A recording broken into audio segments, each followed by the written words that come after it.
এদিকে এসে আমাকে আদর কর। আমি আদর করব না, আর এসব বাসর রাত আমি মানি না। বাসর রাত করবি না মানে? বাসর রাত তুই করবি, তোর বাপও করবে। সোজা কথায় রাজি হয়ে যা, না হলে আজকে তোকে জানে মেরে দেব। দেখ, আমি তোকে বন্ধু ছাড়া অন্য কিছু ভাবি না, আর বিয়েটা একটা অ্যাক্সিডেন্টই হয়েছে, এটাকে বিয়ে বলে না। আমি এত কিছু বুঝি না। বিয়ে হয়েছে তোর সাথে, আর তাই তোর সাথেই বাসর করব।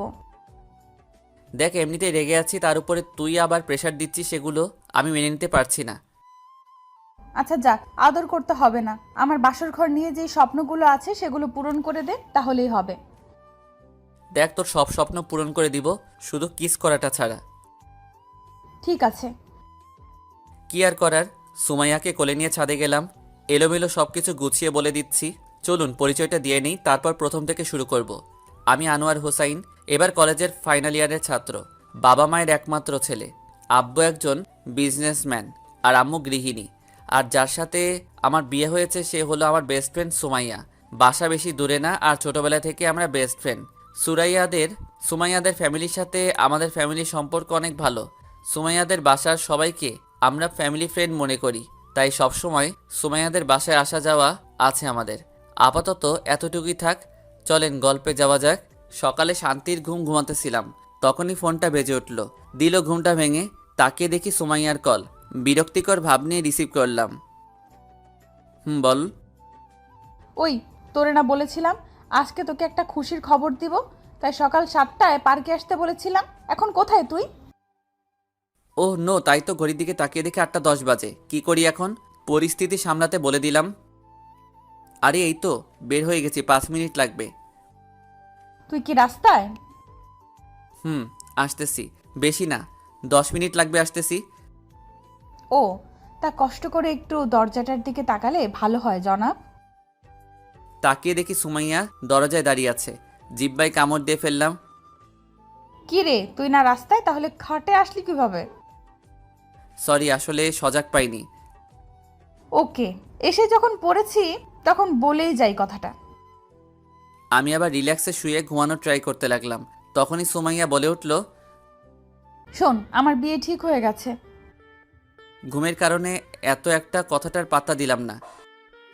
কি রে, আমি কি বলতেছি তুই না শুনে ঘুমাচ্ছিস? ঝাঁকিকে ঘুম চলে গেল, তাই বিছানা থেকে উঠে বসলাম। বল, কি বলবি? বলছি আমার বিয়ে ঠিক হয়ে গেছে। কি? হুম, আর মাত্র 15 দিন পর আমার বিয়ে, তাই তোকে বলতে আসলাম। যাক, আলহামদুলিল্লাহ। তা কার জীবনটাকে নষ্ট করতে যাচ্ছি শুনি একটু। মানে কি বললি তুই? না মানে ছেলেটাকে, যে তোকে জীবনসঙ্গী বানাতে চাই।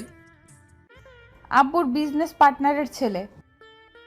ছেলেটা হয়তো জানে না এই মেয়েটার ব্যাপারে, তাই বিয়ে করতে চাইতেছে। যদি ওর ব্যাপারে জানতো তাহলে কখনোই সুমাইয়াকে বিয়ে করতো না। এসব ভাবনা বাদ দিয়ে সুমাইয়াকে একটু রাগাতে বললাম, তাই নাকি? যাক, আর মাত্র 15 দিন। হ্যাঁ। হুম, কিন্তু শান্তির নিঃশ্বাসটা ফেললি কেন? আমি চলে গেলে তুই খুশি হবি, তাই না? আরে না। তাহলে তুই শান্তির নিঃশ্বাসটা ফেললি কেন? আরে 15 দিন পর আমার কাঁধের পেতনি অন্য একজনের কাঁধে চলে যাবে, তাই শান্তির নিঃশ্বাসটা ফেললাম। তাকিয়ে দেখি সুমাইয়ার চোখগুলো লাল হয়ে এসেছে। এখনই আমাকে মারবে বলে মনে হইতেছে, তাই আগেই খেতার নিচে চলে যেতে লাগলাম। আর তখনই সুমাইয়া আমাকে এলোপাতাড়ি মারতে শুরু করে। আরে ব্যথা পাচ্ছি তো, সরি, মজা করেছিলাম। কুত্তা, শয়তান, বান্দর, বিলাই, আমি পেতনি, তাই না? রাখ, আজকে তোকে মেরেই ফেলবো। সরি বললাম তো। তাও মারা বন্ধ হলো না।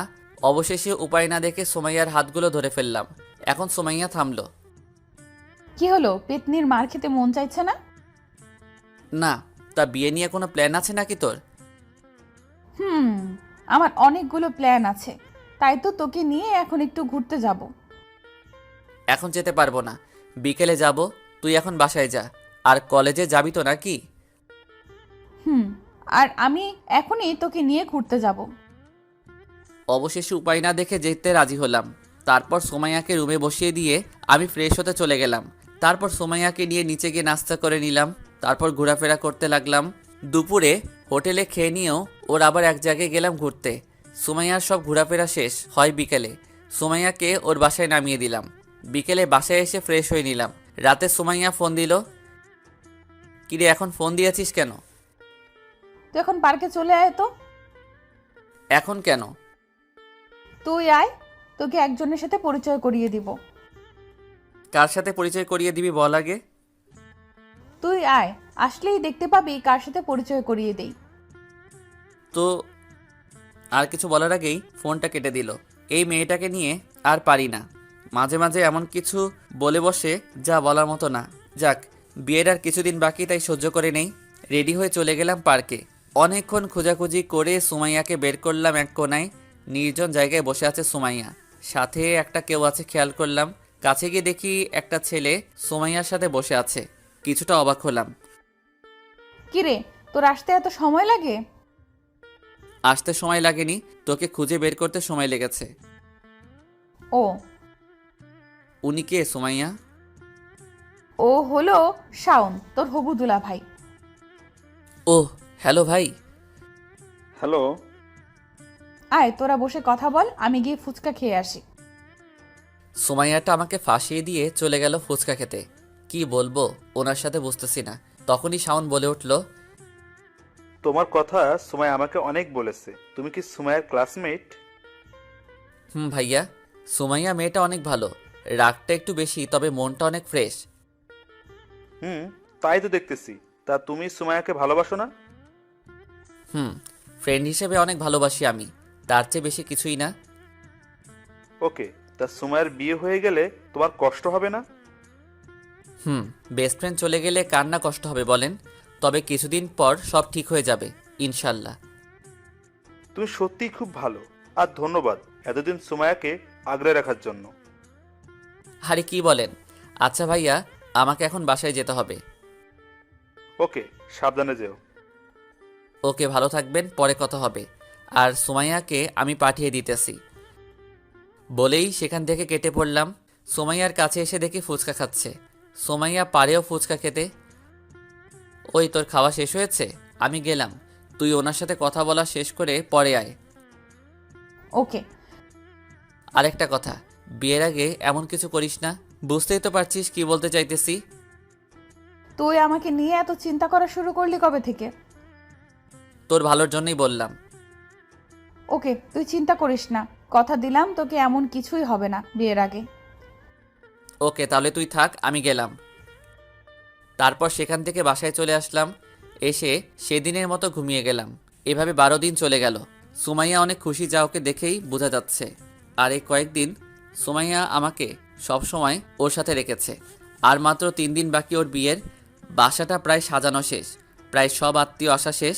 কারণ কালকে সুমাইয়ার গায়ে হলুদ, আর বাসাটা পুরো মানুষে ভর্তি।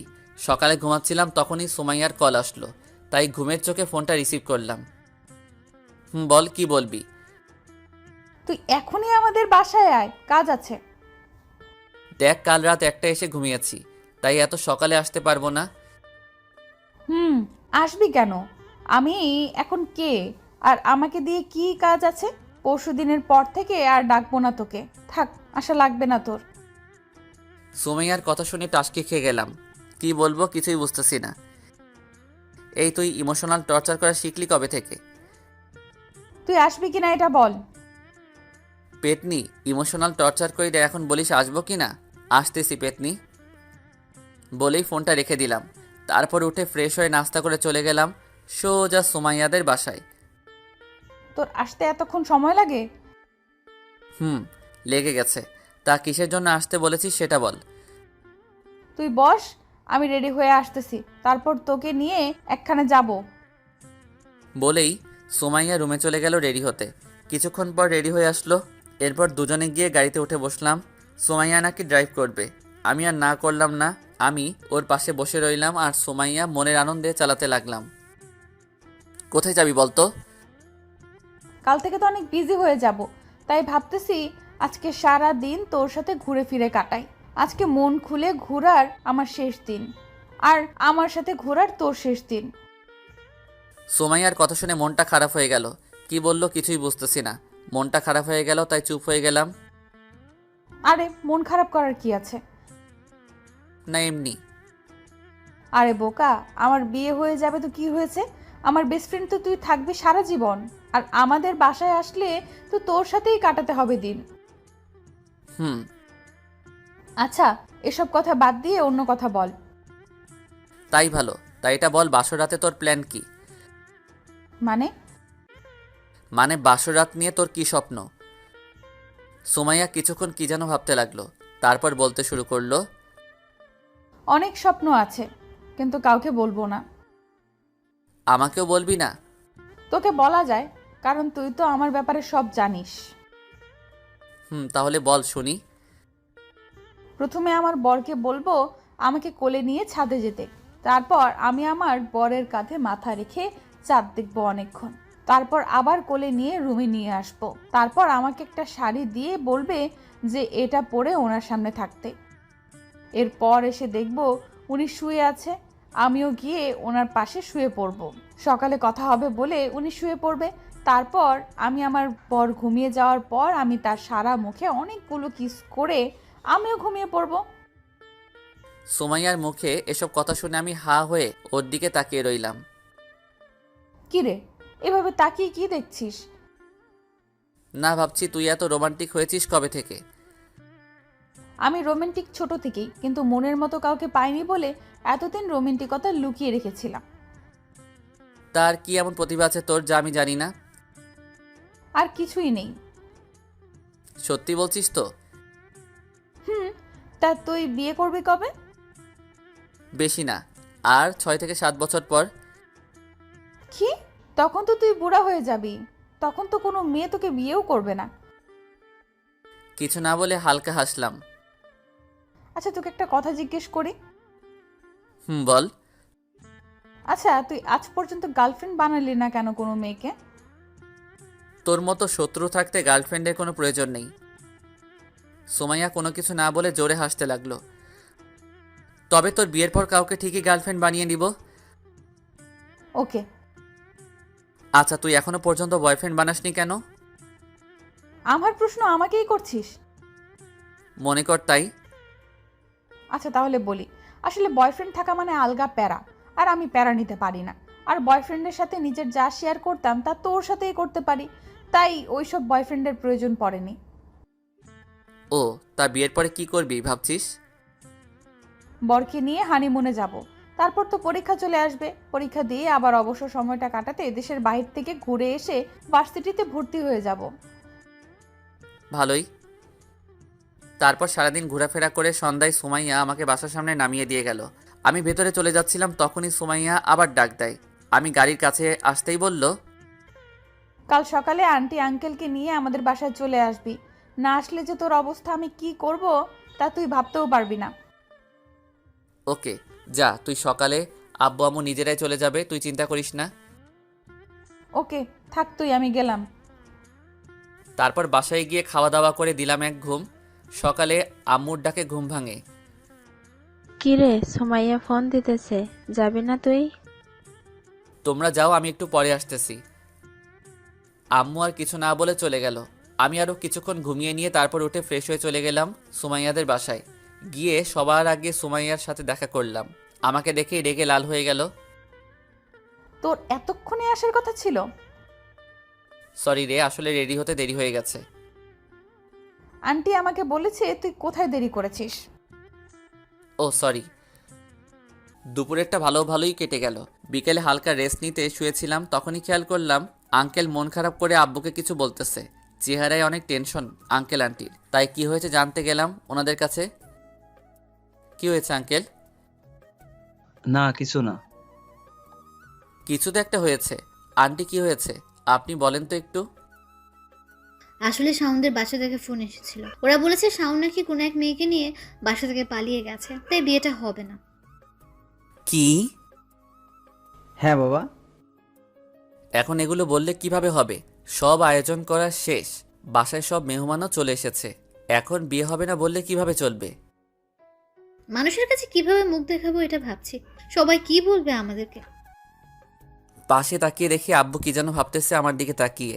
তারপর বলে উঠল, হোসাইন, তুমি একটু ভিতরে যাও, আর কথাটা যেন সুমাইয়া বা কেউ জানতে না পারে, ঠিক আছে? ওকে। বলেই রুমে চলে গেলাম। রুমে গিয়ে ভাবতে লাগলাম এখন কি হবে। সুমাইয়া যদি জানতে পারে ওর বিয়ে ভেঙে গেছে তাহলে ওর কি অবস্থাটা হবে। না, আর ভাবতে পারতেছি না। প্রায় ঘন্টাখানেক চলে গেল এভাবে। না, বাহিরে গিয়ে দেখতে হবে সবার কি অবস্থা। তাই বাহিরে বের হলাম। বাহিরে এসে দেখি সবকিছু আগের মতোই চলতেছে। সুমাইয়ার কাছে গিয়ে দেখি সুমাইয়া হাসতেছে। কাহিনীটা বুঝতেছি না। এসব ভাবছিলাম তখনই সুমাইয়াদের বাসার কাজের লোক এসে বলে গেল আব্বু নাকি ডাকতেছে। তাই আব্বু রুমে গেলাম। গিয়ে দেখি আব্বু আম্মু আর আঙ্কেল আন্টি বসে আছে। আব্বু ডেকেছেন? তোমাকে একটা কথা বলার ছিল, এদিকে এসে বসো। তারপর আমিও গিয়ে আম্মুর পাশে একটা সোফায় বসে গেলাম। হোসাইন, আমরা ঠিক করেছি সুমাইয়ার বিয়েটা হবে, আর তোমার সাথেই হবে। কি? কেন, কোনো সমস্যা আছে নাকি? আব্বু, আমি সুমাইয়াকে শুধু ফ্রেন্ড ভাবি, এর থেকে বেশি কিছু না। তাহলে এখন থেকে অন্য কিছু ভাবো, তাহলে সব ঠিক হয়ে যাবে। আব্বু, আপনাদের আমি কিভাবে বোঝাবো সুমাইয়া আমার বেস্ট ফ্রেন্ড? আর বেস্ট ফ্রেন্ডদের কি কেউ বিয়ে করে নাকি? আমি আর তোমার আম্মুও তো বেস্ট ফ্রেন্ড ছিলাম। শোনো, বেস্ট ফ্রেন্ড যখন বউ হয় তখন সম্পর্কে সারা জীবনে কোনো সমস্যা হয় না, কারণ তারা একজন আরেকজনকে খুব ভালো করে চিনে। তারপরেও এটা কেমন দেখায় না? আচ্ছা, মনে করো তোমাকে যদি আমরা একটা মেয়ে পছন্দ করে বিয়ে করাই, পরে যদি দেখা যায় তুমি যা করতে ভালোবাসো মেয়েটা একেবারে পছন্দ করে না, আর মেয়েটা যা পছন্দ করে তা তোমার পছন্দ হয় না, তখন লাইফের সবচেয়ে বড় সমস্যা শুরু হবে। কি বলবো এখন ভাবতেছি। তখনই আব্বু আবার বলে উঠল, দেখো, আমরা তোমার ভালো চাই, তাই সময়ের সাথে তোমার বিয়েটা হোক, সেটা আমরা চাইছি। আর এমন পার্টনার কোথায় পাবে যে তোমাকে এত ভালো করে আগে থেকেই জানে? বিয়ে করলে তুমি খুশি থাকবে, এটা জানি। বাকিটা তোমার হাতে। আর তোমার ফ্রেন্ডের এই বিপদে তোমাকে এগিয়ে আসতে হবে। ভাবতে লাগলাম ঠিকই তো, সব বাদ দিলেও সুমাইয়াকে এই অসম্মান থেকে বাঁচাতে হবে। কি বলবো কিছু বুঝতে না পেরে বললাম, ঠিক আছে, কিন্তু সুমাইয়া কি রাজি হবে এই বিয়েতে? রাজি না হলে কি হয়েছে, তুমি রাজি করাবে সুমাইয়াকে। মানে তুমি এখন গিয়ে সুমাইয়াকে প্রপোজ করবে। যদি রাজি না হয়? না হলে পরে আমি বুঝিয়ে রাজি করাবো, ওটা আমার উপর ছেড়ে দাও। ওকে, তো এখনই গিয়ে প্রপোজ করতে হবে নাকি? যাও।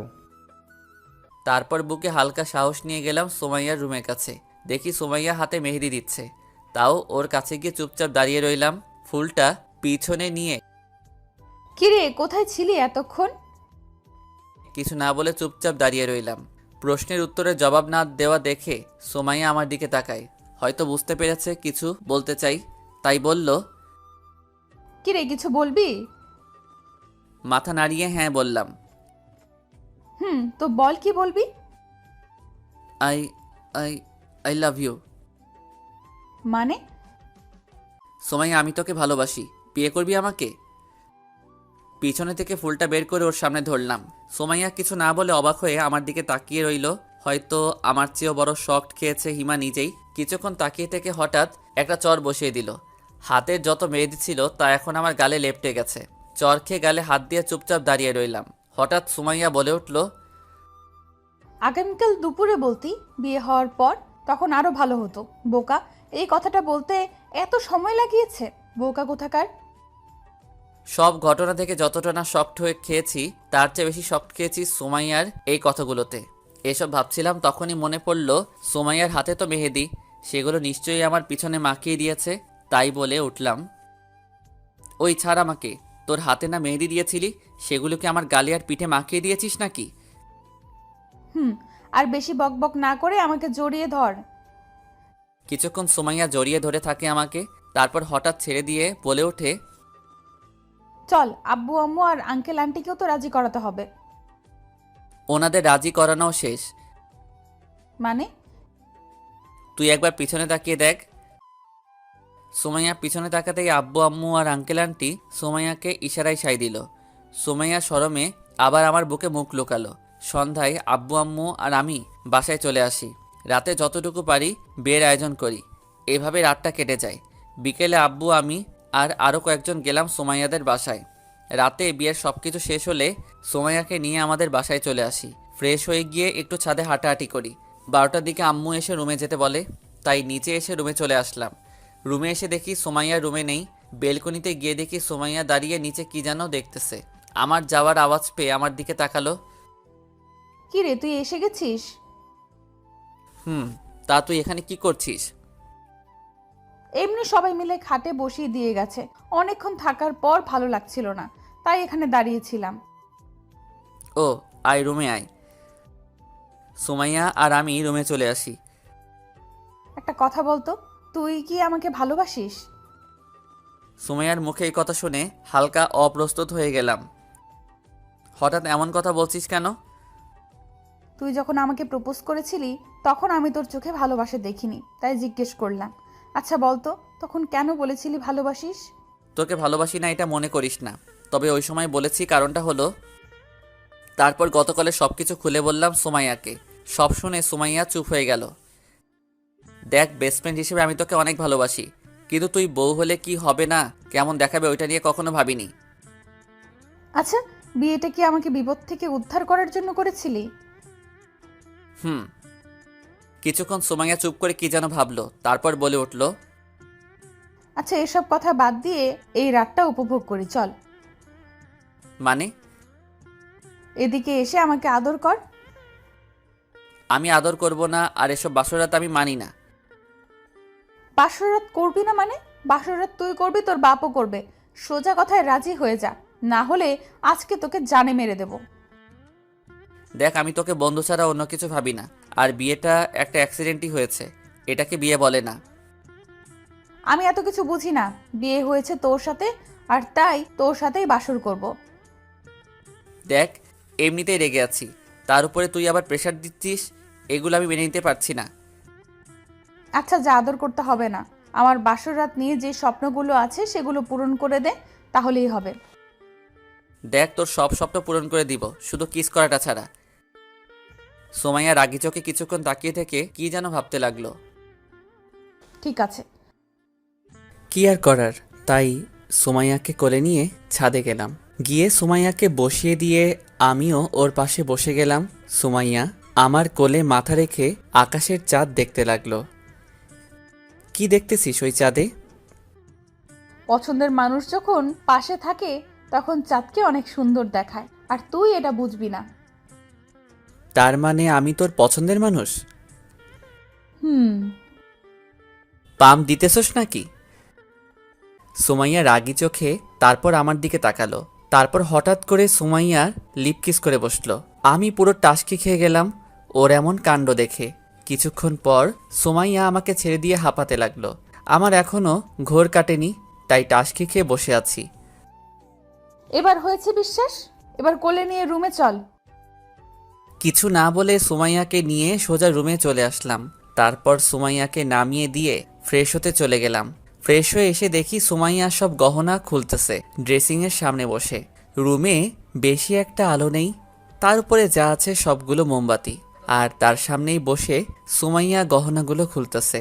মোমবাতির আলোয় সুমাইয়াকে এক মায়াবতী লাগতেছে। মায়াপুরীর হয়তো রানী, হয়তো সুমাইয়া। এই প্রথম সুমাইয়ার দিকে বন্ধু ছাড়া অন্যভাবে তাকিয়েছি। এসব ভাবছিলাম, তখনই সুমাইয়া এসে হালকা ধাক্কা দিয়ে বলল, কি রে, এইভাবে আমার দিকে তাকিয়ে কি দেখছিলি? কিছু না। এইভাবে তাকিয়ে থাকলে আমার প্রেমে পড়ে যাবি। যা, গিয়ে ফ্রেশ হয়ে আয়। সারাদিনে অনেক টায়ার্ড, তাই বেশি কিছু না বলে শুয়ে পড়লাম। জানি সুমাইয়া বাহিরে এসে আবার কিছু একটা করে বসবে, তাই চুপ করে শুয়ে রইলাম। কিছুক্ষণ পর সুমাইয়া এসে সোজা আমার উপরে শুয়ে গেল। এমনটাই হবে জানতাম, তাই অবাক হলাম না। সুমাইয়াকে বললাম, কি হলো, তুই আমার উপরে উঠে শুয়ে পড়লি কেন? ওই পাশে জায়গা আছে, যা গিয়ে ওইখানে শুয়ে পড়। কুত্তা, তুই না বললি আমাকে ভালোবাসিস না, তাহলে আমার জন্য ওয়াশরুমে শাড়ি রেখে আসলি কেন? তুই না বলেছিলি তোর বাসরাতের স্বপ্নের মধ্যেও এটাও একটা, তাই স্বামী হিসেবে পূরণ করে দিলাম। আমি তো বলেছিলাম আমার স্বামী আমাকে ভালোবেসে রাখবে শাড়িটা, তা তুই কি এটা ভালোবেসে রেখেছিলি? না। ও আচ্ছা, তাহলে তুই ঘুমিয়ে যা, সকালে কথা হবে। এমনিতে সারাদিনের ক্লান্তিকর ছিল, তাই তাড়াতাড়ি ঘুমিয়ে গেলাম।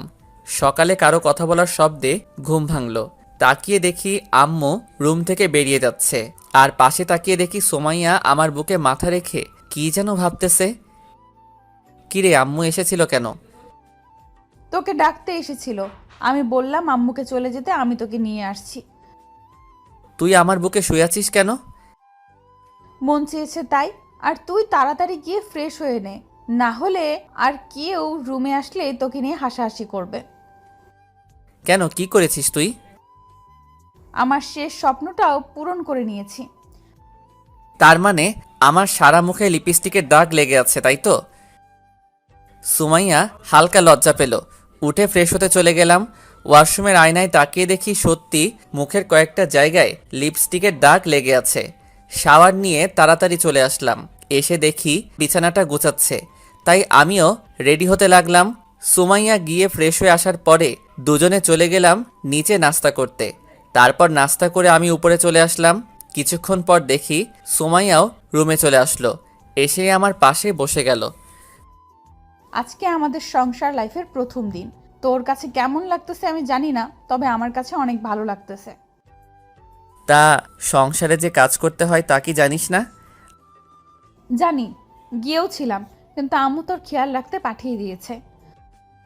আমি স্কুলের বাচ্চা না যে তোকে খেয়াল রাখতে হবে। যা, গিয়ে আমার জন্য কফি নিয়ে আয়। তোর কফি তুই গিয়ে নিয়ে আয়। এখন কিন্তু আমি তোর স্বামী, আর স্বামীর কথা স্ত্রীকে শুনতে হয়, তা কি তুই জানিস না? সোমাইয়া রাগী একটা ভাব নিয়ে তাকিয়ে উঠে চলে গেল। কিছুক্ষণ পর কফি নিয়ে আসলো আমার জন্য। স্বামী সাহেব, নিন আপনার কফি। হালকা মুচকি হেসে কফিটা নিয়ে নিলাম। তারপর সোমাইয়া এসে আবার আমার কোলে শুয়ে গেল। ওই, তুই কোলে শুয়েছিস কেন? চুপচাপ বসে থাক। আমি তোর একটা কথা শুনেছি না, তুইও এখন আমার একটা কথা শুনবি। ও, তার মানে এই কারণেই কফিটা এনে দিয়েছিলি? আমি এখন একটু ঘুমাবো, আর তোর কোলে মাথা রেখেই ঘুমাবো। কিছু না বলে আমি আবার ফোন টিপায় মন দিলাম। সন্ধ্যায় আব্বু আমাকে আর সুমাইয়াকে তার রুমে যেতে বলল। বুঝতে পারলাম না ডাকার কারণটা কি। সুমাইয়া আর আমি গেলাম আব্বুর রুমে। গিয়ে দেখি আব্বু আম্মু দুজনে বসে আছে। আব্বু, ডেকেছিলেন আমাদের? কালকে সকালে সুমাইয়াদের বাসা থেকে লোক এসে সুমাইয়াকে নিয়ে যাবে, আর তোমাকেও। আর তোমরা হানিমুনে কোথায় যাবে বলে ঠিক করেছো? আব্বুকে এখন কি বলবো বুঝতেছি না। তখনই সুমাইয়া বলে উঠল, আব্বু, সামনে তো পরীক্ষা, তাই এখন হানিমুনে যেতে চাইছি না। পরীক্ষার পর হানিমুনে নিয়ে চিন্তা করব। ওকে, সমস্যা নাই, তাহলে রেডি হয়ে থেকো কালকে যাওয়ার জন্য। আচ্ছা বলেই সুমাইয়া আর আমি চলে আসলাম। ওই, আব্বু প্রশ্ন করার পর তুই কিছু বললি না কেন? তোদের শ্বশুর আর বৌমার মধ্যে আমি কথা বলে কি করব? আচ্ছা, আমাদের প্রথম বেবি কিন্তু ছেলে নিব। সোমাইয়ার কথা শুনে হাঁ করে ওর দিকে তাকিয়ে রইলাম। কি বলে মেয়েটা? কিরে, এইভাবে হা করে তাকিয়ে আছিস যে? ওই, তুই কোন কথার মাঝে কোন কথা নিয়ে আসিস? বিয়ে হয়েছে 2 দিনও হলো না, আর উনি এসেছে প্রথম সন্তান কি নিব? আরে, ভবিষ্যতের প্ল্যানিং করতে হবে না গাধা? তুই কর তোর ভবিষ্যতের প্ল্যানিং, আমি গেলাম ছাদে। বলেই ছাদে চলে আসলাম। এসে সন্ধ্যায় আকাশটা উপলব্ধি করতে লাগলাম। কিছুক্ষণ পর হঠাৎ পিছন থেকে কেউ জড়িয়ে ধরল। না দেখেই বুঝে যাই এটা সুমাইয়া ছাড়া আর কেউ না, তাই ওর দিকে তাকালাম না। হঠাৎ সুমাইয়া বলে উঠল, সন্ধ্যার আকাশ দেখতে যে কেউ একজন লাগে তা কি তুই জানিস? না, তা একটু কষ্ট করে বলবেন কাকে লাগে পাশে? নিজের ভালোবাসার মানুষটা। আমার তো কোনো ভালোবাসার মানুষ নেই, তাই একাই দেখছি। এটা বলা মাত্রই সুমাইয়া পিঠে কামড় বসিয়ে দেয়। ওই, কি করছিস? ছাড় ছাড়। আর বলবি ভালোবাসার মানুষ নেই? পাগড়িটাকে শান্ত করতে তাই না করলাম, না হলে কামড় ছাড়বে না।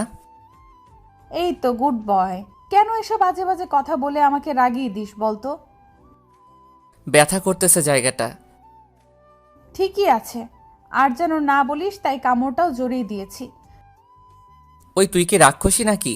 এভাবে কেউ কাউকে কামড় দেয় নাকি? শয়তানকে সোজা করতে হলে দিতে হয়। এখন চল রুমে, আমি তোকে মলম লাগিয়ে দিতেছি। থাক, লাগানো লাগবে না। আবার বেশি কথা বলছিস, চল। হালকা ব্যথাও ছিল, তাই ভাবলাম রুমে এসে মলমটা লাগিয়ে নেই। তাই সুমাইয়াকে বললাম, চল তাহলে।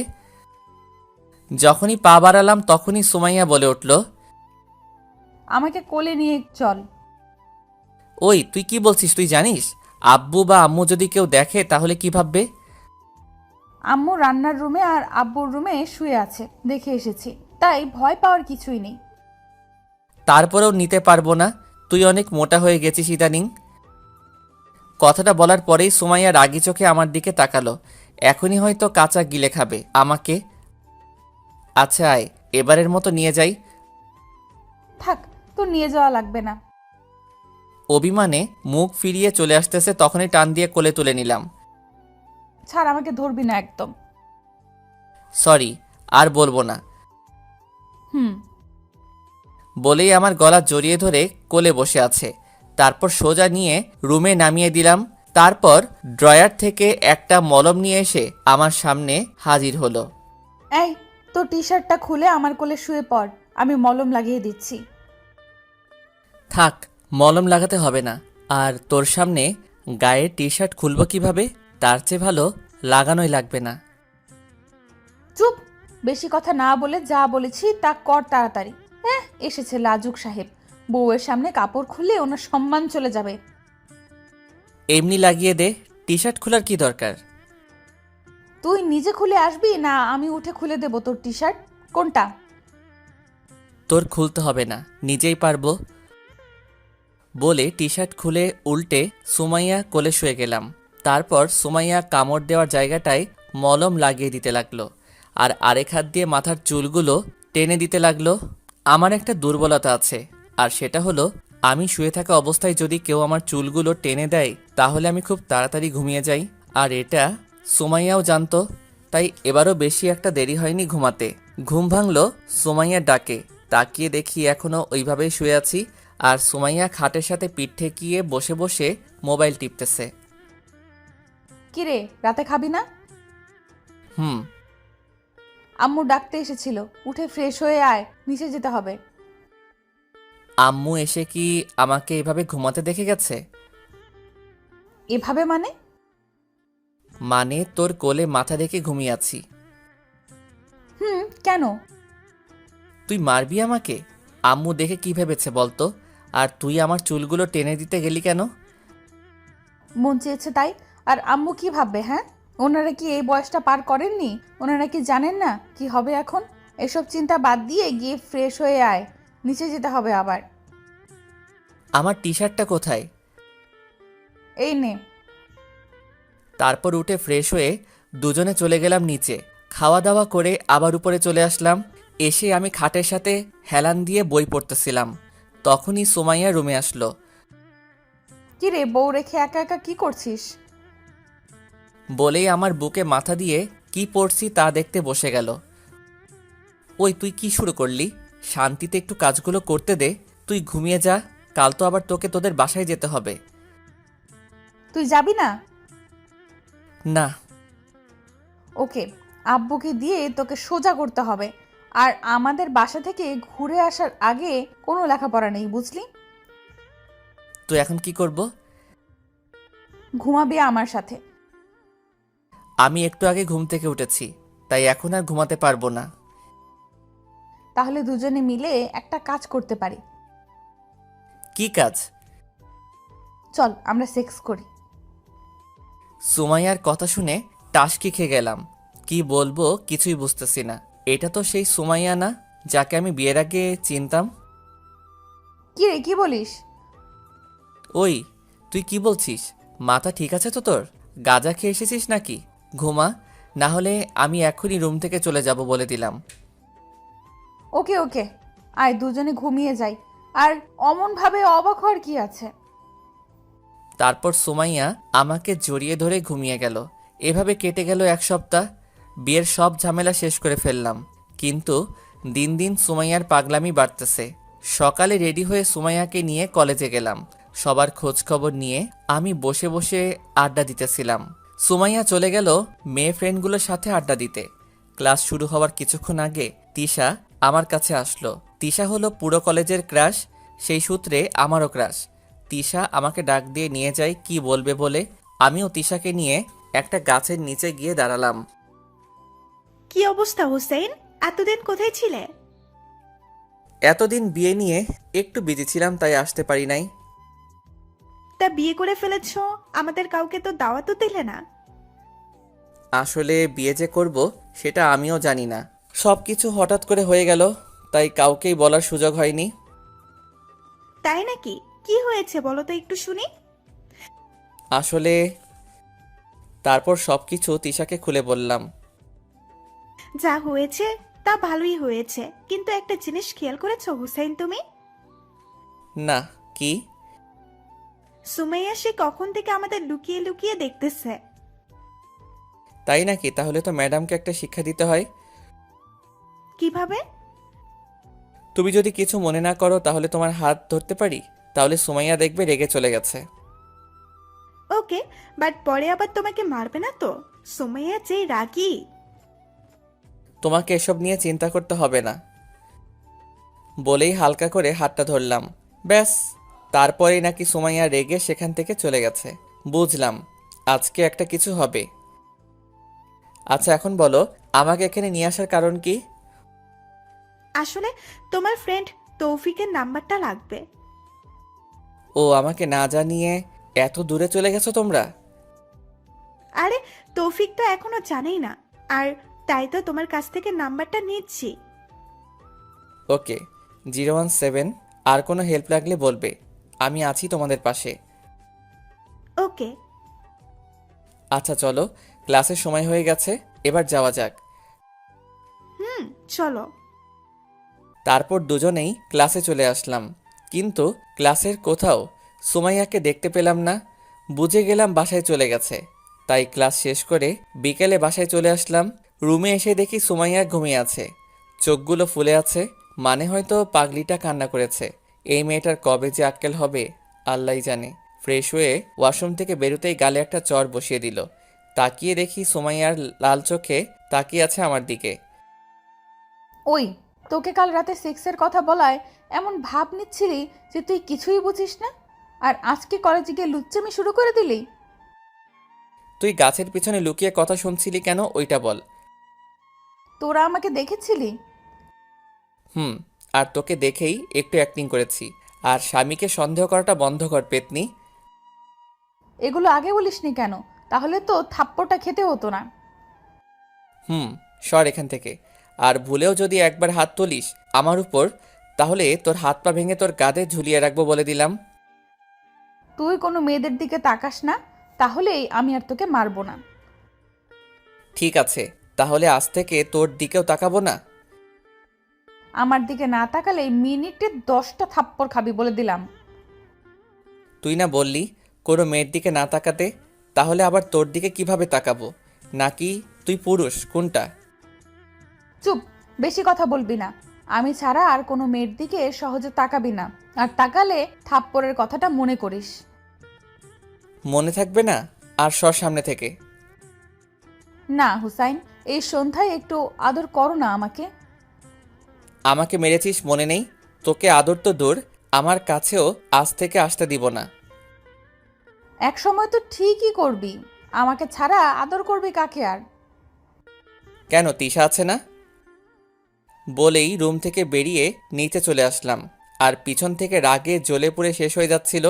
রাতে খাওয়া দাওয়া করে চলে আসলাম রুমে। সুমাইয়া রেগে আছে, তাই ও আসার আগেই ঘুমের ভান ধরে পড়ে রইলাম। কিছুক্ষণ পর সুমাইয়া এসে কিছু না বলে চুপচাপ আমার বুকে মাথা দিয়ে ঘুমিয়ে গেল। এভাবে কেটে গেল 2 মাস। পরীক্ষাও শেষ হয়ে গেল। আমাদের ক্লাসমেটরা সবাই মিলে ঠিক করলো একটা পার্টি দিবে সবাই মিলে, কলেজে সবার সাথে শেষবারের মতো মজা করার জন্য আর কি। সন্ধ্যায় আমি আর সুমাইয়া রেডি হয়ে চলে গেলাম সেখানে। পার্টি চলতেছিল, আমি আমার ফ্রেন্ডের সাথে কথা বলছিলাম, তখনই সুমাইয়া এসে আমার পাশে বসলো একটা কিউট বেবি কোলে নিয়ে। কিরে, কার বেবি নিয়ে এসেছিস? আমারই একটা ফ্রেন্ডের মেয়ে, দেখ কত কিউট বেবিটা। হুম, তা তুই বেবিটাকে নিয়ে ঘুরতেছিস কেন? আমার অনেক পছন্দ হয়েছে বেবিটা, তাই নিয়ে রেখেছি। তুই এখনো সেই পিচ্চিই রয়ে গেলি। কিছু না বলে সুমাইয়া আবার চলে গেল। পার্টি শেষ করে বাসায় আসার সময় দেখি সুমাইয়া মন খারাপ করে বসে আছে। কিছু না বলে বাসায় চলে আসলাম। রুমে এসে ফ্রেশ হয়ে এসে দেখি সুমাইয়া এখনো মন খারাপ করে বসে আছে। তাই জিজ্ঞেস করলাম, কি রে, এভাবে মন খারাপ করে বসে আছিস কেন? বেবিটা কত কিউট তাই না? জানিস বেবিটাকে ছেড়ে আসতে মন চায়নি। তো অন্যার মেয়েকে নিয়ে আসবে কিভাবে? তাও ঠিক। আচ্ছা, আমার একটা বেবি লাগবে, আর আজকেই তুই আমাকে দিবি। মানে এত রাতে বেবি পাবো কোথায় থেকে? কুত্তা, আমি তোকে বলতেছি আমি মা হব, আর তুই সেটাতে আমাকে হেল্প করবি। ওই তোর বয়স কত যে তুই মা হবি, পিচ্চি মেয়ে একটা? ওই, বেশি কথা না বলে আমাকে হেল্প করবি কিনা বল। না, বয়স হোক তোর, তখন মা হইস। দেখ, শেষবারের মতো বলছি, দিবি কিনা বল, না হলে আমি এক্ষুনি আমাদের বাসায় চলে যাব। চলে যা, তারপরে আমি রাজি না। আর তুই তো ভার্সিটিতে উঠবি কয়েকদিন পর, এখন এসব চিন্তা বাদ দিয়ে ঘুমা। সোমাইয়া আর কিছু না বলে ওর ব্যাগ গোছাতে লাগলো। আমি ওর পাগলামিগুলো দেখতে লাগলাম। ওই বেবিটা দেখার পর কি যে হলো ওর আল্লাহ জানে। মা হতে উঠে পড়ে লেগেছে। এসব ভাবছিলাম, তখনই দেখি ওর ব্যাগ গোছানো শেষ। যখনই রুমের দরজা খুলতে যাবে তখনই ওর হাতটা ধরে ফেললাম। ওকে বেরোতে দেওয়া যাবে না। সুমাইয়া, কি হয়েছে তোর? এরকম করছিস কেন? তুই মাত্র কলেজ লাইফ শেষ করেছিস, এখনই বেবি নিয়ে কি করবি তুই? আমার একটা বেবি লাগবে, তুই দিবি কিনা বল, না হলে ছাড় আমাকে, আমি এক্ষুনি চলে যাব। মা হওয়া এত সোজা না, আরও একবার ভেবে দেখ, পরে আমাকে বলতে পারবি না বলে দিলাম। সুমাইয়া অবাক হয়ে আমার দিকে তাকায়, তারপর ওর হাতের ব্যাগটা ফেলে দিয়ে এক লাফে আমার কোলে উঠে যায়। তারপর আর কিছু বলার আগে আমার ঠোঁটগুলো নিজের ঠোঁট দিয়ে বন্ধ করে দিল। 2 বছর পর কেটে গেল আমাদের সংসারের, আর ছোট একটা বেবিও আছে আমাদের। আজকে সুমাইয়া ভার্সিটিতে যায়নি, তাই বিকেলে ভার্সিটি থেকে ফিরে এসে দেখি সুমাইয়া রুমে একা বসে আছে। কি রে, তুই একা বসে আছিস? বাবু কই? বাবুকে আম্মুর কাছে দিয়ে এসেছি সামলাতে। কেন? আম্মু আমাদের বাবুকে সামলাবে, আর আমি আম্মুর বাবুকে সামলাবো। কোনটা বলিস? তোর মতলবটা ভালো লাগতেছে না। ভালো লাগা লাগবে না। বলেই ধাক্কা মেরে খাটে ফেলে দেয়। তারপর আর কি, চলতে লাগলো আমাদের প্রেম কাহিনী। দোয়া করবেন সবাই, আমরা যেন সুখে শান্তিতে দিন কাটাতে পারি। ভালো থাকবেন সবাই। আল্লাহ হাফেজ।